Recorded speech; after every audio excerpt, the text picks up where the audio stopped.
अज़ीज़ पाकिस्तानियों, क्या आपने झंडा ख़रीद लिया है? जी, जश्न आज़ादी मनानी है ना, तो उसके लिए झंडा तो ज़रूरी है। तो बताइए, क्या आपने झंडा ख़रीद लिया है? अगर नहीं, तो रुक जाइए। जी, तो पाकिस्तानियों, अगस्त का महीना शुरू हो चुका है और मुझे उम्मीद है कि हम सब पाकिस्तानी अपने अपने एंड पे जश्न आज़ादी मनाने के लिए बिल्कुल तैयार हैं। बहुत से प्लानिंग्स कर रहे होंगे। ड्यू टू कोविड इस बार थोड़ा सा लिमिटेड वे में होगी सेलिब्रेशन, लेकिन होगी तो ज़रूर। और कुछ नहीं तो हमने झंडा तो ज़रूर ख़रीदा होगा। अगर आपने झंडा ख़रीद ही लिया है तो भी ये वीडियो आपके लिए बहुत ज़्यादा इम्पॉर्टेंट है, और अगर आपने झंडा अभी तक नहीं ख़रीदा तो प्लीज़ रुक जाइए, पहले इस वीडियो को देखिए, उसके बाद आपने झंडा ख़रीदना है। तो नाजरीन, पाकिस्तान के परचम के कुछ प्रोटोकॉल्स हैं जो अभी हम डिस्कस करेंगे, और इन प्रोटोकॉल्स को मलहूज़ खातिर रखना बहुत ज़्यादा ज़रूरी है।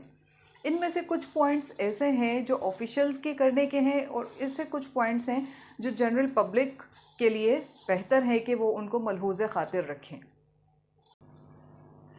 कौमी परचम का पहला और बुनियादी प्रोटोकॉल ये है कि उसे किसी आलूदा जगह पर, ज़मीन पर और पैरों पर आने से बचाया जाए।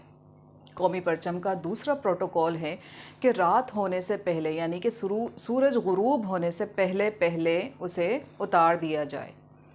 कौमी परचम का तीसरा प्रोटोकॉल ये है कि सुबह सवेरे इसे लहराया जाए और सूरज गुरूब होने से पहले पहले इसे उतार लिया जाए, सिवाय पार्लियामेंट हाउस के, जहाँ पर कौमी परचम हर वक्त लहराता रहता है, लेकिन रात के वक्त इस सूरत हाल में उसे रोशनियों के अहाते में होना ज़रूरी है।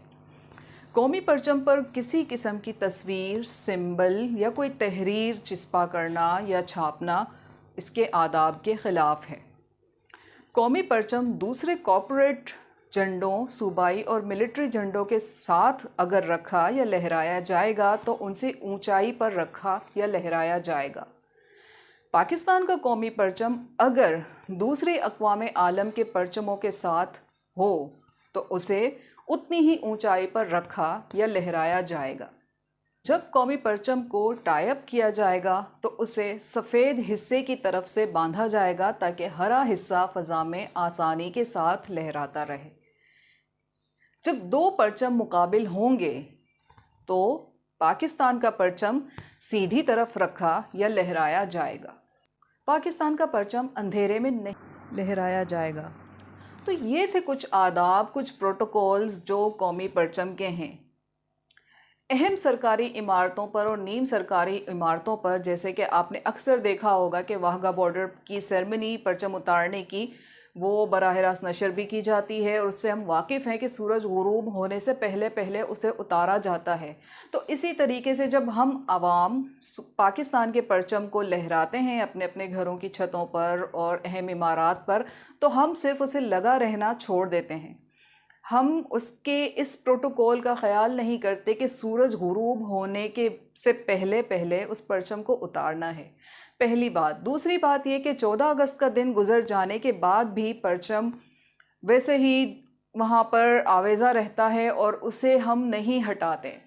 14 अगस्त के बाद हमारी सेलिब्रेशंस ख़त्म हो जाती हैं, तो उस झंडे को वहाँ से उतार कर इज़्ज़त और एहतराम के साथ किसी सेफ़ जगह पर रखा जाए, और इस कदर उसकी हिफाजत की जाए कि अगले साल भी अगर आपको वो यूज़ करना पड़े तो आप उसको यूज़ कर सकें।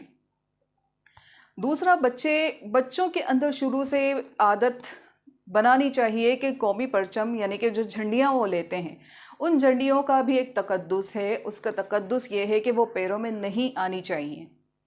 तो इससे बेहतर है इस चीज़ को बचाने के लिए, और ये सारा का सारा जो पेपर है वो एक ना एक दिन गार्बेज में ही जाना है। आप उसको बचा ही नहीं सकते कि वो कचरे के ढेर में ना जाए।